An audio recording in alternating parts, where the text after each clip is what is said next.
ஆய்ந்து கரத்தனை ஆனை முகத்தினை இந்தின் இளம்பிறை போலும் ஈற்றனை நந்தி மகந்தனை ஞான கொழுந்தினை புந்தியில் வைத்தடி போற்றுகின்றேனே. வணக்கம். நம்ம ஜோதிட சொந்தங்கள் எல்லாருக்கும் வணக்கம். கல்யாணம்னு போகிறப்ப ரொம்ப நாளாக மாப்பிள்ளை பார்த்துட்டு இருக்கோம், ரொம்ப நாளாக பொண்ணு பார்த்துட்டு இருக்கோம், அமையவே மாட்டேங்குது. கல்யாணம் நடக்குமா நடக்காதா, இல்லை இப்போ இனிமேல் கல்யாணம் பண்ணி என்ன செய்ய போகிறோம், விட்டுட்டு போயிடலாம், இல்லை நம்ம பிள்ளை நம்மளோடைய கல்யாணம் ஆகாமல் நின்று போயிருமா அப்படிங்கிற மாதிரியான வேதனை பெற்றோர்களுக்கு, அந்த கன்சர்ன் கல்யாணம் பண்ணிக்கிறவங்களுக்கு இதெல்லாம் விதவிதமாக வரும். அப்போது ஜோசியர்கிட்ட கொண்டு போய் ஜாதகத்தை கொடுத்தா இங்கே என்ன பஞ்சாயத்து இருக்குன்னு தெரியுங்களா? நம்ம வாங்கி ஜாதகத்தை பிரித்தோம்னா இந்த அடுத்தடுத்து நடக்கிற தசாபுத்திகள் எதுவுமே இவனுக்கு கல்யாணத்துக்கு சப்போர்ட்டே பண்ணாது. அப்போ என்னென்னதான் கல்யாணம் பண்ணுறது, எப்போத்தையும் கல்யாணம் பண்ணுறது, ஒரு 40-50 வயசுக்கு மேலே கல்யாணம் பண்ணாத்தையும் நல்லா இருக்குங்கிற மாதிரியான தசாபுத்திகள் வருது, கோச்சாரம் வருது. என்ன செய்வோம்? நமக்கு ரொம்ப தடுமாற்றமாக இருக்கும். எப்படி இந்த டைமில் கல்யாணம் நடக்கும்னு சொல்கிறதா, இல்லை இன்னொரு டைமில் கல்யாணம் நடக்கும்னு சொல்கிறதா, இல்லை எப்போத்தையும் கல்யாணம் நடக்கும்னு சொல்கிறதுங்கிறதுல ஒரு பெரிய தடுமாற்றம் இருக்கும். இப்போ இந்த மாதிரியான ஜாதகங்களை எப்படி ஹேண்டில் பண்ணுறது, அது எப்போ திருமணம் நடக்கும் அப்படிங்கிறத எப்படி டிசைட் பண்ணுறது, அல்லது எப்படி திருமணம் பண்ணுறதுங்கிறது சரியாக வரும் அப்படிங்கிற மாதிரியான பாயிண்ட்ஸ் நம்ம இந்த முக்கியமான விஷயம் அது இதில் பார்க்கலாம் இந்த பதிவில். அதில் நம்ம ரொம்ப முக்கியமாக கவனிக்க வேண்டிய விஷயம் அப்படின்னு எடுத்துக்கிட்டால், எல்லாருக்கும் கல்யாணம் நடக்கணும் சார் நல்லபடியாக. அவங்களுக்கும் குடும்ப வாழ்க்கை அப்படின்னா என்னன்னு தெரியணும். யாம் பெற்ற இன்பம் பெருகை வையகம் அப்படின்றான்ல அது மாதிரி. சிலர் கல்யாணம் பண்ணதுக்கப்புறம் கல்யாண வாழ்க்கை இப்படிலாம் இருக்குன்னு தெரிஞ்சிருந்தா இந்த கருமத்தை பண்ணாமலே இருந்திருக்கலாம்டா, சம்முன்னு இருந்திருக்கலாம், நான் பாட்டுக்கு ஃப்ரீயாக இருந்தேன் அப்படின்னு சொல்லுவாங்க. இது ஜென்ஸு சொல்கிறத விட கேர்ள்ஸு சொல்கிறது ரொம்ப ஜாஸ்தியாக இருக்கும். என்ன காரணம்? அது பாட்டுக்கு சிறகடிச்சு பறந்துக்கிட்டு இருந்திருப்பாங்க. அதுக்கப்புறம் பார்த்தா ஏகப்பட்ட கமிட்மெண்ட்டு, மாமியார், மாமனார், நாத்தனார், கொழுந்தனார், விளக்கமாருன்னு நிறைய வந்துடும். அது இல்லாமல் கணவர் இருப்பார், அப்புறம் பிள்ளைங்க, அதுக்கான ரெஸ்பான்சிபிலிட்டி. ஐய பொழுது விடிஞ்சு பொழுது போச்சுன்னா அது என்ன சமையல் பண்ணுறது, என்ன குழம்பு வைக்கிறதுங்கிறதுலையே குழம்பி போயிடுவாங்க. சிலர் இப்போல்லாம் அவ்வளோ ஸ்ட்ரெயின் பண்ணிக்கிறதுல மாப்பிள்ளை சுவிக்கு ஆர்டர் போடுறா அப்படின்ட்டு போயிடுவாங்க அது பாட்டுக்கு, இல்லையா? அப்போ இது மாதிரி ஃபேமிலி ரன் பண்ணுறதுங்கிற அந்த கமிட்மெண்ட்டுக்குள்ளே போகும்போது தான் அந்த சிரமம் தெரியுது. பட் இருந்தாலும் கல்யாணம்னு ஒன்று பண்ணணும்ல. சில ஜாதகங்களை பார்த்தோம்னா நமக்கு கல்யாணமே நடக்காது இந்த ஜாதகத்துக்கு, இதை வச்சுக்கிட்டு என்ன செய்யறது அப்படின்ற மாதிரியான ஒரு யோசனை வரும். ஆனால் அவங்க நம்ம முகத்தை எதிர்பார்க்கறது எப்படி எதிர்பார்ப்பாங்க? எப்போ சொல்ல போறியாம்பா, இப்போ கல்யாணம் நடக்கும்னு சொல்லுவானா, இன்னும் அடுத்த மாதம் சொல்லுவானா, இல்லை வருஷ கணக்கில் டைம் சொல்ல போகிறானா அப்படின்னு சொல்லிட்டு அந்த ஜாதகத்தை நம்மகிட்ட கொடுத்துட்டு அவங்க அந்த நோட்டை கையில் கொடுத்துட்டு உட்காந்துருப்பாங்க இல்லையா? அந்த ஃபேஸ் பார்த்தா அப்படி இருக்கும். ஆனால் இங்கே பார்த்தோம்னா கல்யாணத்துக்கு ஒன்றும் ஒரு வேலையும் இல்லைப்பா, கல்யாணம் இல்லை, ஒரு கழுதியும் இல்லை, தூக்கி போட்டுவிட்டு கம்முன்னு வாங்கடாங்கிற மாதிரியான ஸ்டைலில் ஜாதகம் இருக்கும். அப்போ இது எப்படிப்பா ஹேண்டில் பண்ணுறது அப்படின்னாக்க அதைத்தான் பார்க்க போகிறேன். அதுக்கு தான் இந்த பதிவு. இப்போ இதை ஒரு சின்ன எடுத்துக்காட்டு வச்சோம்னா சூப்பராக புரியும் பாருங்க, டக்குன்னு புரிஞ்சிடும். இப்போ இந்த ஜாதகத்தை எடுத்துக்குவோம். அதாவது 1993 ஜூலை மாதம் 26ஆம் தேதி 4:36 PM திண்டுக்கல்ல பிறந்ததுன்னு எடுத்துக்கிறேங்க. லக்னம் தனுசு லக்னம், ராசியாக வந்திருக்கிறது துலா ராசி, ஜென்ம நட்சத்திரம் சுவாதி நட்சத்திரம். சரியா? சரி. இப்போ இந்த காம்பினேஷன்ல இந்த அமைப்புல பிறந்த இந்த ஜாதகத்துக்கு என்ன வருது? தனுசு லக்னம் வருது. இப்போ இவருக்கு வயசு என்ன இருக்கு? 31 வயசு நடக்குது சார் இந்த ஜாதகருக்கு. 31 ரன்னிங். சரி, இப்போ கல்யாணத்துக்கான அமைப்பு அப்படிங்கிறது எப்போ கேட்பாங்க? அந்த இந்த வயசை ஒட்டி தானே கேட்பாங்க. அப்போ கேட்குறாங்க எது, மேரேஜ் லைஃப் எப்படி இருக்கும் இந்த ஜாதகருக்கு அப்படின்றது தான் இதில் கேள்வி. இப்போ அதைத்தான் நம்ம பார்க்க போகிறோம். மேரேஜ் லைஃப் எப்படி இருக்கும், அல்லது மேரேஜ் எப்போ நடக்கும், இப்படிங்கிற மாதிரியான ஸ்டைலில் பார்க்கலாம். ஃபஸ்ட்டு இப்போ என்ன தசாபுத்தி நடந்துட்டு இருக்குதுங்கிறது முக்கியம். சனி தசை போயிட்டு இருக்கு சார், அதில் கேது புத்தி போகுது. சனி தசை எப்போ ஆரம்பிச்சிச்சு? ஆல்மோஸ்ட் 25 வயசில் ஆரம்பிச்சு 44 வயசு வரைக்கும் சனி தசை நடக்குது. சரி, இப்போ இந்த சனி தசை எப்படி இருக்கு, தசாநாதன் எப்படி இருக்காரு அப்படின்னு பார்த்தா, லக்னத்துக்கு 2ஆம் இடத்ததிபதி 3ஆம் இடத்ததிபதி சனி. அவர் 3ஆம் பாவத்தில் ஆட்சியா இருக்காரு. சூப்பர்ரா, பிரச்சனையே இல்லப்பா, ஆட்சி பெற்ற வீட்டில் குடும்பஸ்தானாதிபதி 3ஆம் பாவாதிபதி உட்காந்துருக்காரு, உனக்கு யோகந்தாய்யா, நல்லா இருக்குமியா சனி தசை, குடும்ப வாழ்க்கை அமைதியா இருக்கும், சந்தோஷமா இருக்கும், குழந்தை குட்டி கிடைக்கும், ஆண் வாரிசு உண்டு, பொன் வாரிசு உண்டு, பொண்டாட்டி வந்ததுக்கப்புறம் பொருளாதாரம் சேரும், சொத்து சோகம் சேரும், வீடு வாசல் சம்பாதிப்பீங்க, வாகன வசதிகள் சேரும், பேரு புகழ் கிடைக்கும், நகை நட்டு சேரும், 3ஆம் இடம்ல நகை நட்டு சேரும் அப்படின்னு வரிசையா சொல்லிட்டே போகலாம். ஆனா இந்த சனி வக்ரமா இருக்காருங்கிறத நோட் பண்ணிக்கோங்க. இப்போ நம்ம சொன்னதுக்கு அப்படி திருப்பி இல்லை போடணும். குடும்பம்னு வந்ததுன்னா பிரச்சனையாகும், சண்டை சச்சரவு வரும், மல்லு கட்டுவீங்க, மண்டை உடைப்பீங்க, ஆளுக்கு ஒரு வாக்கில் போயிடுவீங்க, ஓயாம சண்டை சச்சரவு வரும், நீ பேசுறத புரிஞ்சுக்காத ஒண்டாட்டி தாண்டா உனக்கு வரும்ன்ற மாதிரியான அமைப்பில் நம்ம இப்படித்தானே பேசிட்டு போனோம். எது சனி 2க்கு அதிபதி வக்கிரமாய் 3ல ஆட்சி. அப்ப இந்த சனி தசை குடும்ப வாழ்க்கைக்கு உகந்ததா? உகந்தது இல்ல. சரி, அப்ப சனி தசை முடிஞ்சு கல்யாணம் பண்ணாதான் இந்த ஜாதகருக்கு குடும்ப வாழ்க்கை நல்லா இருக்கும், இல்லாட்டி நல்லா இருக்காது. கரெக்டு தானே சார் நான் சொல்ற பாயிண்ட்? 2க்கு அதிபதி வக்கரம். ஏன்னா எத்தனையோ ஜாதகங்கள்ல நம்ம 2ஆம் இடத்த அதிபதி வக்கரமாகி அந்த குடும்பம் கெட்டு போனதை பார்த்துருப்போம். ஆனா இந்த 2ஆம் இடத்த அதிபதி வக்கரமாகி இப்ப கூட ராகுவோ கேதுவோ இருந்ததுன்னா பிரச்சனை தீர்ந்து வச்சு, அப்ப இப்ப குடும்பம் வந்து கெடாது. சரி, இப்போ இந்த ஜாதகத்துக்கு என்ன செய்யுது? அதில் பாருங்க, சனி தசை முடிஞ்சதுக்கப்புறம் நீங்கள் கல்யாணம் பண்ணீங்கன்னு வைங்களேன், குடும்பம் அமைதியாகவும் சந்தோஷமாகவும் இருக்கும்.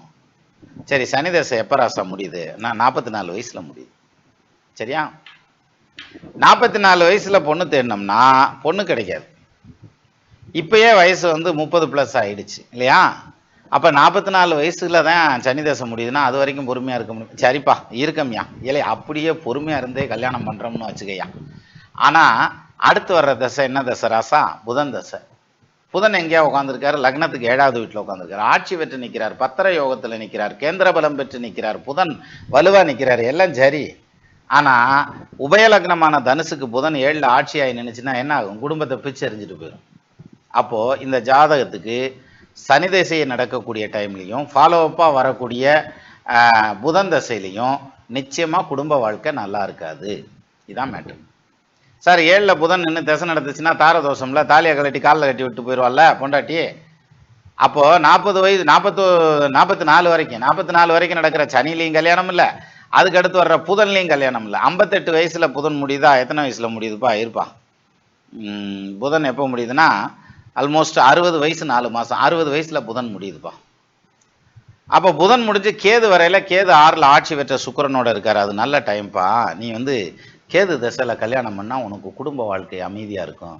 அப்போ நீ ஒரு 60 வயசில் பொண்ணு பார்த்துக்கலாம், இப்போ ஒன்றும் அவசரம் இல்லை. இப்போ ரொம்ப சின்ன வயசுலேயே பார்த்து என்ன செய்ய போகிற?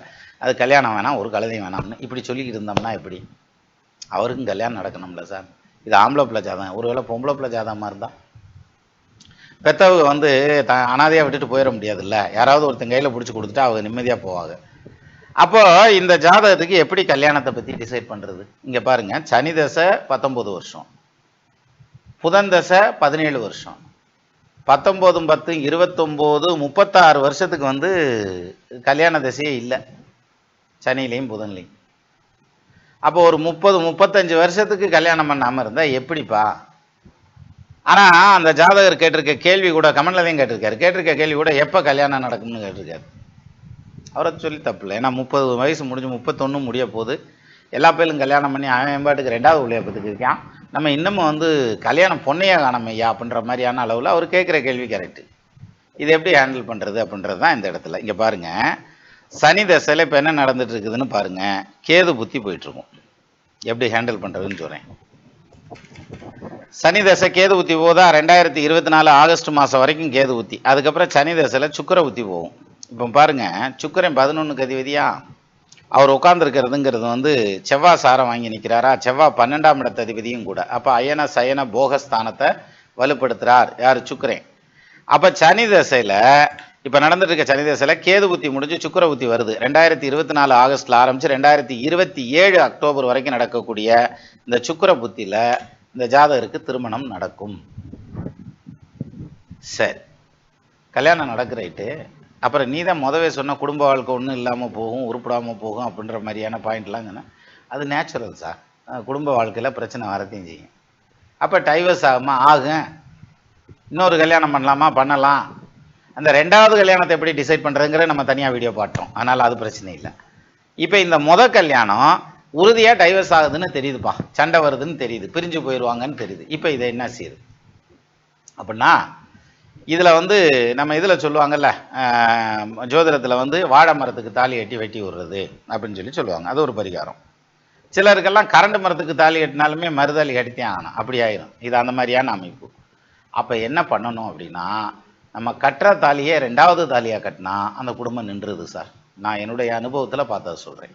இதில் கருத்து வேறுபாடுகள் இருக்கலாம், ஒவ்வொருத்தருக்கும் ஒவ்வொரு எண்ணம், சரியா? இருந்தாலும் 2வது தாலியாக கட்டணும். பை மீன்ஸ் ஒரு டைவர்ஸ் ஆன பொண்ணு அல்லது விடோயராக இருக்கக்கூடிய பொண்ணை கூட்டிகிட்டு வந்து கல்யாணம் பண்ணுனா அது குழந்தையோட இருந்தாலும் சரி, குழந்தை இல்லாமல் இருந்தாலும் சரி, அது கட்டிக்கிறவன் மனசை பொறுத்தது. அது நம்ம தலையிட முடியாது. அதனால 2வது கல்யாணமா நடந்ததுன்னா அந்த குடும்ப வாழ்க்கையில பிரச்சனை இல்லாம இருக்கு. சரி, இது ஒரு பொம்பளை பிள்ளை ஜாதகம் அப்படின்னு வச்சுங்க. அப்ப 2வது தாரமா கொடுக்கலாம், கொடுத்தா தான் நடக்கும். அப்படி இல்ல, ஜாதி விட்டு ஜாதி கொடுக்கறது, ரிலீஜியன் விட்டு ரிலீஜியன் கொடுக்கறது, நேஷனாலிட்டி விட்டு நேஷனாலிட்டி கொடுக்கறது, இந்த மாதிரி ஏதாவது ஒரு விதத்துல ட்விஸ்ட் ஆகி கல்யாணம் ஆச்சுன்னா ஓரளவுக்கு சத்தம் இல்லாம அது வாட்டுக்கு ஓடி இருக்கும். அப்பயும் பிரச்சனைகள்லாம் இருக்கும், பட் மாடரேட்டா இருக்கும், மேனேஜ் பண்ணக்கூடிய ஸ்டைல்ல இருக்கும். அப்போ இப்ப பாருங்க, இந்த சனி தசையிலையும் கல்யாணம் பண்ண முடியாது, அடிக்குவேட்டா வரக்கூடிய புதன் தசையிலையும் கல்யாணம் பண்ண முடியாதுன்னா அப்ப என்னது செய்யறது? 36 வருஷம் கல்யாணம் இல்லாம இருக்கிறதா? நீ சாமியாராக வாழ கடவாய் அப்படின்னு சாபம் கொடுத்து அனுப்புறதா ஜாதகம் பார்க்க வர்றவனுக்கு? அப்படி இல்லை இல்ல. அப்போ இந்த பீரியட்ல நம்ம இவங்களுடைய கைடன்ஸ் எப்படி கொடுக்கலாம்? இங்க பார், ஒன்று ஜாதி விட்டு ஜாதி பண்ணு, இல்லைன்னா கட்டின கல்யாணத்தை கட்டின ஒன்றை பண்ணு. என்னை பொறுத்த வரைக்கும் top priority should be given to the second life. அது வந்து ஆணாக இருந்தாலும் பொண்ணாக இருந்தாலும் 2வது லைஃபுக்கு வந்து ப்ரையாரிட்டி கொடுத்தீங்கன்னா the marriage life will be more peaceful without any hesitation, it will be going smoothly. அப்போ இந்த இந்த மாதிரியான பொசிஷன், இவ்வளோ சிக்கல்கள் இருக்கக்கூடிய ஒரு ஜாதகம் வரையில நம்ம இது மாதிரியான ஒரு சஜஷன் நீங்கள் கொடுத்து பாருங்க, ரொம்ப பிரமாதமாக இருக்கும், கரெக்டாக செட் ஆகும். அவங்க அமைதியாக குடும்பம் ஓட்டுவாங்க, சந்தோஷமாக குடும்பம் ஓட்டுவாங்க. இங்கே வாரியா, அவன் தான் ஏன் சொன்னான், நல்லபடியாக பண்ணி வச்சுட்டான் என் கல்யாணத்தை, இன்னைக்கு வரைக்கும் நல்லா ஓடுது. நான் பல குடும்பத்தை பார்த்துருக்கேன் சார். அந்த மாதிரி நான் சொல்லணும்னா நண்பருக்கு ஒருத்தருக்கு நேராகவே போய் அந்த மாதிரி இருந்து பேசி கல்யாணம் பண்ணி வச்சுட்டுலாம் வந்தேன். அப்போது இந்த குடும்பம் வந்து இப்போ நார்மலாக பார்த்தா கல்யாணம் நடக்காதுன்னு தானே சார் சொல்லணும். ஆனால் இந்த கல்யாணம் நடக்கும், நல்லபடியாக இருக்கும் அப்படிங்கிறதுக்கான அமைப்பு இந்த மாதிரி போனால் மட்டும்தான் நடக்கும், இல்லாட்டி நடக்காது. தேடிக்கிட்டே இருக்க வேண்டியதான். ஏற்கனவே 4-5 வருஷம் தேடி இருப்பாங்க, இன்னொரு 5-6 வருஷம் தேடினாக்க அப்புறம் ஜோந்து போயிடுவாங்கல்ல. ஒருவேளை கல்யாணம் நடக்காது போல இருக்கு அப்படின்ட்டு அப்புறம் கடைசியில் அந்த நிலைமைக்கு வர்றதுங்கிற முடிவுக்கு வர்றதுங்கிறத விட இப்பவுமே வந்துடலாம்ல. அப்போது திருமணத்தில் இருக்கக்கூடிய அந்த சிக்கல்கள், சீக்கிரம் கல்யாணம் பண்ணணும் அப்படிங்கிற எண்ணம் எல்லாத்துக்கும் இருக்கும், ஆனால் எல்லாத்துக்கும் நடந்துடுறதில்ல. ஒரு சிலருக்கு இந்த மாதிரியான சிக்கல்கள் இருக்குல்ல, அதை மாற்றவே முடியாது. அப்படி மாற்ற முடியலைங்கிற மாதிரியான சூழ்நிலையில் இப்படியான ஒரு முடிவு எடுங்க. ஒரு பக்கம் பிள்ளைகளை வாழ வச்சோம்னு இருக்கும், இன்னொரு பக்கம் கல்யாணத்தை முடிச்சு வச்சா அவங்க வேலையை அவங்க பார்த்தாங்கன்னு இருக்கும். சரியா? அப்போது இது மாதிரியான ஒரு ஜாதகத்தை நம்ம நேயர்களோட ஷேர் பண்ணிக்கணும் அப்படின்னு நினச்சேன், வந்தாச்சு. மீண்டும் இன்னொரு வீடியோவில் சந்திக்கலாம்.